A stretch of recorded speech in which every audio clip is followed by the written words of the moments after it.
При приемке обнаружена трещина в стене. На уровне перемычки перекрытия появилась трещина.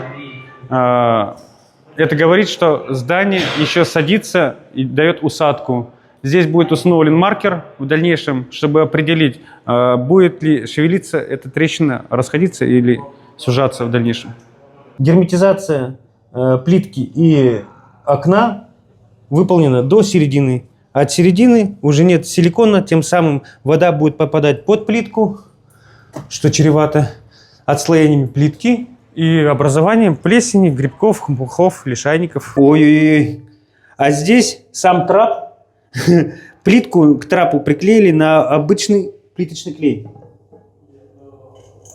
Это все отслоится, это все отвалится. Водопроводная труба не зафиксирована, к стене не закреплена, просто болтается водопровод, что приведет к дальнейшим протечкам. Нет герметизации поддона. По периметру должен быть использован герметик, плюс закреплен на саморезы финишные.